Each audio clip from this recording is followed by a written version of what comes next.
Hello and welcome to another edition of Designing Spaces, the show that's all about you and your space, your home and surroundings. I'm Debbie Marie. And I'm David Jones. Today we get to look at one space you normally wouldn't think of as part of your home and your lifestyle. You're talking about the car. The car, you're absolutely right. We feel like we spend a lot of time in our cars, right? So why not treat it like your house? Maintain it properly, give it some style, something that fits who you are.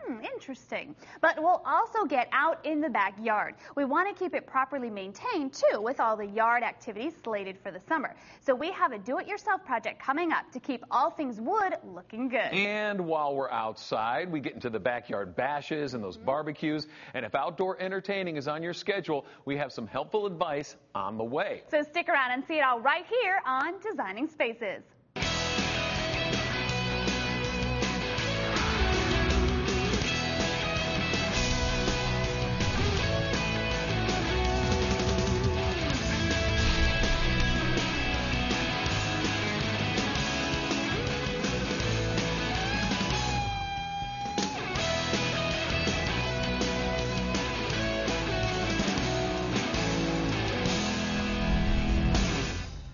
One space important to your lifestyle is your car. That's right, and like your home, it does require some maintenance. By planning a regular maintenance program, we can keep our cars running longer and more cost-effectively. Now, to give us the details of easy automotive preventative maintenance plans, here's Andrea Gannon in Florence, South Carolina. With more high-mileage cars on the road, it's important to keep them well maintained. Proper routine maintenance is key. We're here at Jiffy Lube with Chad Weisbeck, owner of 3 Jiffy Lube facilities and a franchisee with over 15 years experience, to take a look at an easy-to-follow basic maintenance plan for your car. It just makes good economic sense to keep your car working with maximum efficiency. So Chad, could you give us some tips today as a starting point for what we can do to keep our car running in tip-top shape? Of course. Let's go. Great. Get you some safety glasses here, Andrea. Okay, great. Thank you. Thanks. So you could go to any Jiffy Lube or any qualified car care specialist to have your preventative maintenance done on a regular basis. Okay. That would include things like changing the engine oil and the oil filter. Would also include topping off all your fluids, inspecting belts or hoses, and also checking the tire pressure on your vehicle, along with inspecting your lights, your headlights and interior lights, but especially your brake lights, which you don't check very often. No, I wouldn't think so. But, okay, oil. How do we know the right oil for our vehicle? Great question. There's a couple of places you can check. You can check in your owner's manual here, and it'll tell you the type, and look for the starburst on the oil bottles. And then you have your oil cap here, which shows the numbers right on the oil cap, tells you to see your owner's manual there. And those numbers, then you want to look on the oil bottles to find either that starburst symbol or these numbers here on the bottle. Okay. Does W stand for weight, or what is that?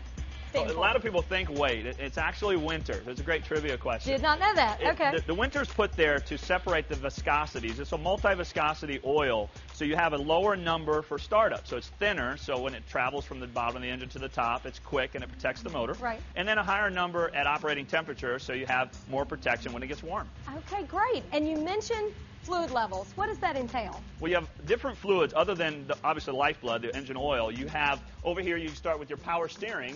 So you have a cap here to check, and you can look at it from the side to check the level. And then your washer fluid is here. Very important, yes. I do know that one. This is your radiator fluid, which you would call antifreeze in the winter and coolant in the summer. So you could take that cap off and check the level, or from the side. Okay. You have 2 color-coded dipsticks. Oh, so one for engine oil, the other one for transmission oil. So you can check your levels there. And then you have your brake fluid over here, which is a clear reservoir, so you can look at the side to make sure you're within range on your brake. Yes, you can. Okay, great. What else under the hood do we need to be looking for?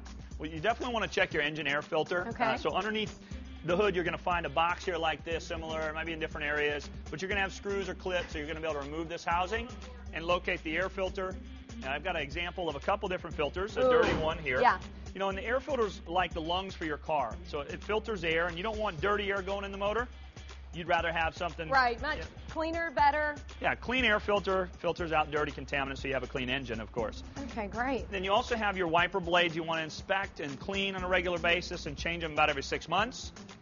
Here's an example of a couple wiper blades here. Oh, yeah. You've got a torn wiper blade. It's pretty beat up. Yeah, it's pretty beat. It gets dry and brittle. And then a new wiper, the squeegee, is in much better condition, not dry. And won't make that noise? That chattering horrible noise? Yes. Yeah, you don't want to hear that under the hood as well. So good. Keep them changed about every 6 months is what the manufacturers tell you to do. Great. So does that pretty much take care of under the hood? It does take care of under the hood. What about our tires? What do we need to Definitely. We need to go check those. Let's go over there now. Great. All right, Andrea, I'll show you one of the things that people have a misconception about is where to get your tire pressure from. So if you look here on the tire, it'll give you just the maximum PSI. Wait, what's PSI? Well, that's your pounds per square inch. Okay. So it'll represent what your maximum PSI is on the tire, but not the optimum pressure for your vehicle. So you'll actually go in the manual or in the door of your vehicle here. You'll find a tire placard inside the vehicle here that reflects the proper pressure for your vehicle. Great. Good to know. Absolutely. Thank you. So I'm going to show you one other filter. We'll walk around the car and check that. Lastly, Andrea, I'm going to show a filter a lot of people don't know about. It's called the cabin air filter. And many times it's located behind the glove box. It might be in the cowl. Okay.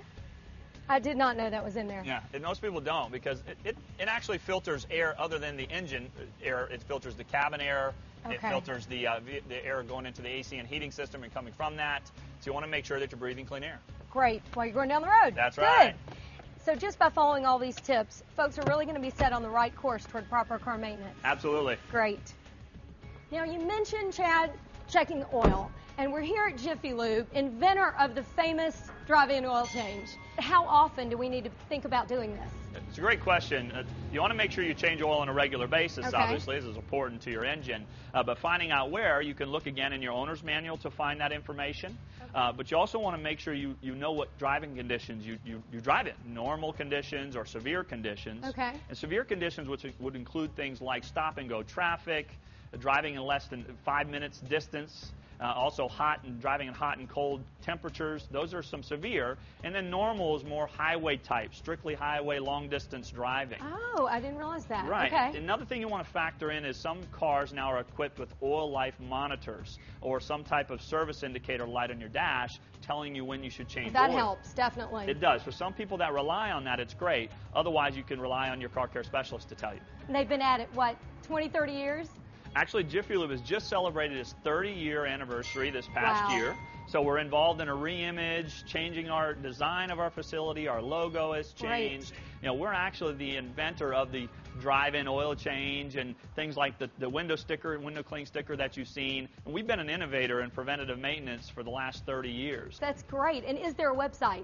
There is. You can go to www.jiffylube.com. Easy enough. Thank you, Chad. Thank you, Andrea. Now, our viewers can also find out everything we talked about today by going to our website, designingspaces.tv, and link to the Jiffy Lube info from there. So remember, if you want to keep your car on the road a lot longer, go ahead and do that preventative maintenance today. For Designing Spaces, I'm Andrea Gannon. You know, the time has really flown by today, but we don't have enough time to squeeze in even one more segment. Not to worry. We've got more Designing Spaces coming at you soon. We even have a Kids Spaces on the way as well. Looks like we're going to be busy. We are, but that's fine. We have so much fun doing it. For now, it is goodbye until next time. I'm David Jones. And I'm Debbie Marie. We'll see you later. You can visit these websites to learn more about the participants on this edition of Designing Spaces.